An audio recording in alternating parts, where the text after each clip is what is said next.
So, you've already heard quite a lot of this. You've heard why eco is so important.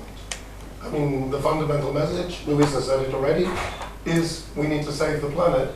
And if we're going to save the planet, we need to do something about emissions and carbon and saving energy. So it's not just a case of saving money, it really has a higher global need.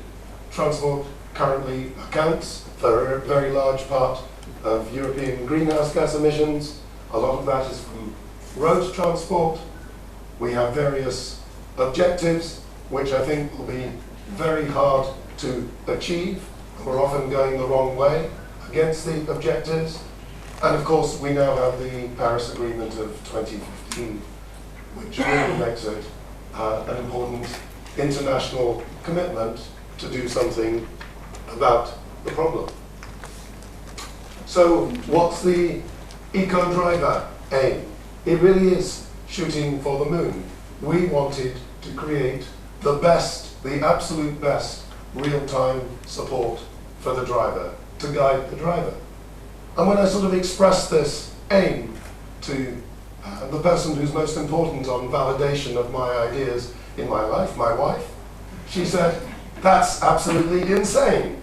I don't want to be told by a car all the time what I should do. I don't want hundreds of audio messages saying, you did it wrong, do it right, whatever." She already gets enough of that from me, and I get it from her. So we really tried to do it in a way, and it isn't that easy, I hope we succeeded, to do it in a way that's compatible with user needs, user expectations, user comfort, user workload, etc. And we're going to come to all of that. So, how did we do it? Well, first, and it's not that easy, and you're going to hear a lot about how we did it, how do we calculate what the driver should do in the first place? That means you need some analyst on board the vehicle. And we wanted an analyst that wasn't just aware of what the current fuel consumption of the vehicle was, but of what it should be, and what it should be in view of the current situation, and even of the upcoming situation, so we can give drivers preview of how they need to change their behavior when they're coming up to a change in speed limit or a curve or whatever it is. So that's a vital part. And this is an illustration on the right. You have some of the HMI designs that we've come up with to deal with this. You're going to hear a lot more about that. So we were giving people preview, we're giving people advice, and we're giving people feedback. Again, in a way where, of course, we can overload people with feedback. We can give them 19 different scores on everything they do while they're driving. That's going to be very dangerous. So safety, attention to the road is always a priority of the system. So this is what you're going to be hearing about, and it doesn't really matter what the sub-projects are, but we had a development stage in the project, and actually right at the end of the project we came back to development again to revise the designs. The designs you see out there in the demonstration vehicles are not the identical ones we tested with the users, because based on the user feedback we've changed them. We had a build phase, but we actually had to build the vehicles and get them working, and anybody who's worked in a project with prototypes will know that that causes lots and lots of late nights and nightmares and problems, and things don't work like they're supposed to, and the advice is completely crazy, it's something that we don't understand, etc., etc.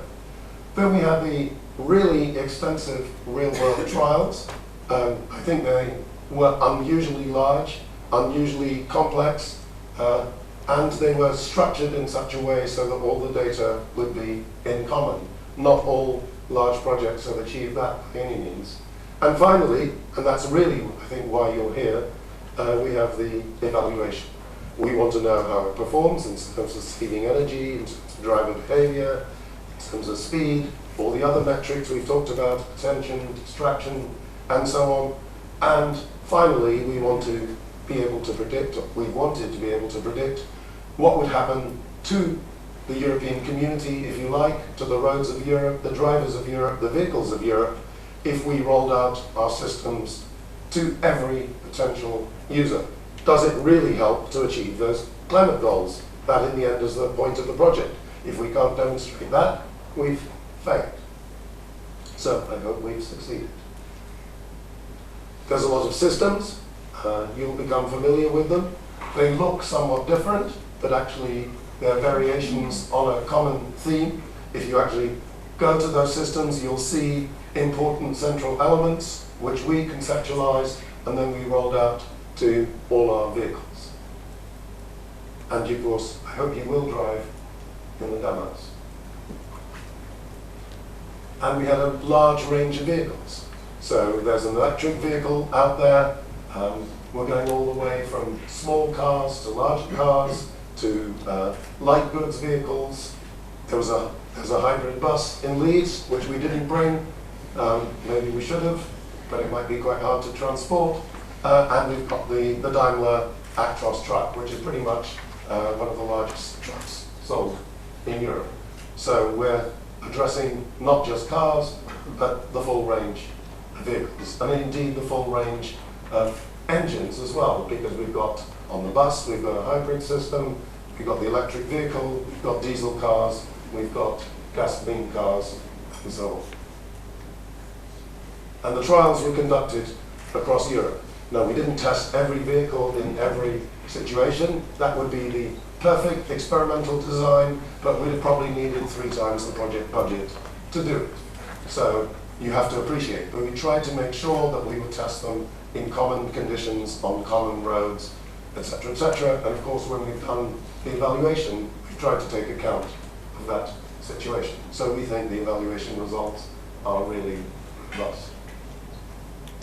So today, you're going to hear about how the assistance systems affected the driver. You're going to hear about how the assistance systems affect the future, the traffic system.